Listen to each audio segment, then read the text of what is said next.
Hey there, I'm Citrus, and these are my first impressions of Neo: The World Ends With You for the Nintendo Switch.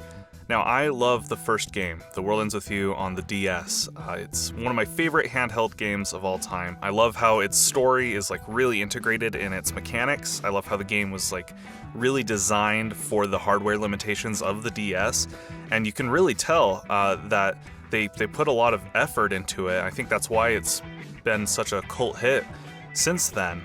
It had great style, and the music still impresses to this day. So when they announced a sequel, of course, I was very excited, but I've been trying to keep my expectations in check here.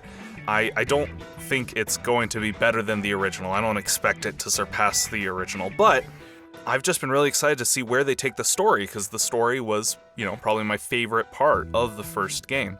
And so I've played this game for about 2 hours or so, and I just wanted to share some of my first impressions with you all. Right off the bat, I gotta say the presentation looks pretty great. I love the art, I love the character art and designs.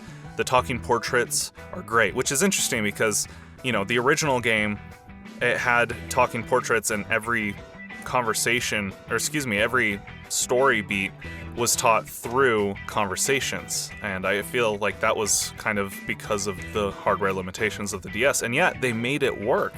And now they're retaining that, even though it's on much more powerful hardware, but it takes you through the story in the same way, and it's really effective. But yeah, I think the art is great. I think the style is really there. I love the UI, and I think the character models look pretty good too. And speaking of the characters, I've been really impressed with the characters so far. I really like them.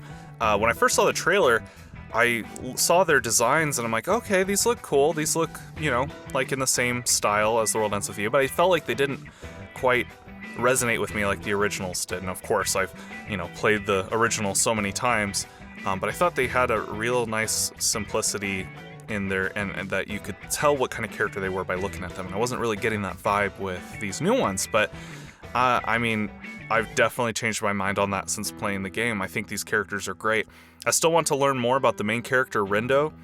He's cool. I just, I don't know much about him. Neku, of course, had a huge character arc, and he was very antisocial in the beginning. You get to see him develop over time. Rindo seems nice, but I just don't know what his quirks are. I guess he's kind of has a dry sense of humor.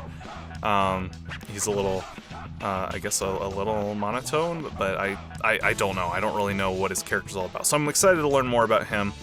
But Fred, in particular, is great. I love him. He's a goofball.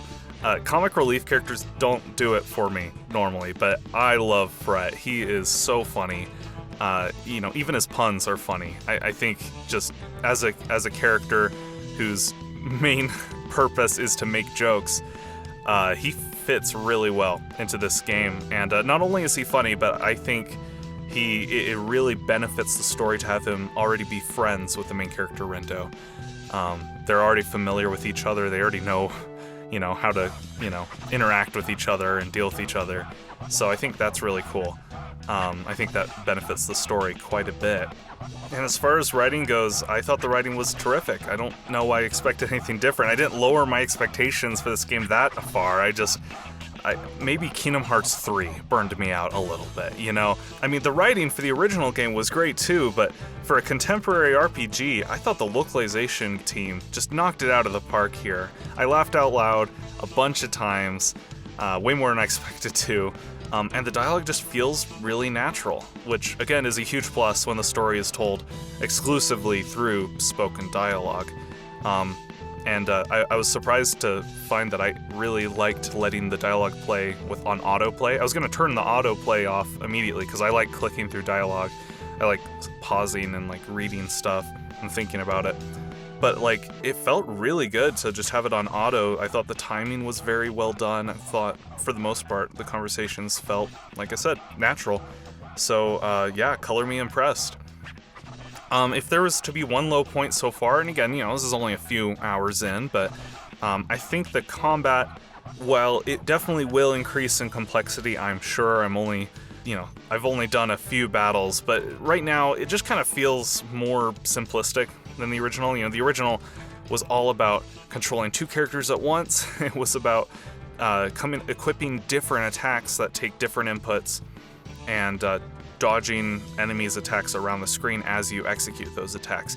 And like in theory, all of that is still here. You do control multiple characters and you use multiple inputs for different attacks, but you start out with only 2, and now I'm at 3, and it's mostly just button mashing. Like I said, I assume there will be more down the road. I'm sure they will add to the complexity, they'll add to the strategy of it, and so it's not really a big deal. I'm sure it'll grow on me, but you know, in the end, I'm just here for the story anyway, and so far that's been on point. So overall, I've been very pleasantly surprised with this game. Maybe it's that I avoided spoilers and trailers and I just hadn't thought about this game, but I've just been surprised at how much fun I've been having with this. And I am not an RPG guy, by the way. I usually do not like anime cliches. I don't necessarily like those types of games, you know, RPGs, but this, so far, good stuff. I love it. I'm excited for more. So, if you're interested in a full discussion, let me know, and I'd be happy to do an extended video with one of my friends. But in the meantime, stay safe out there, and we'll see you next time.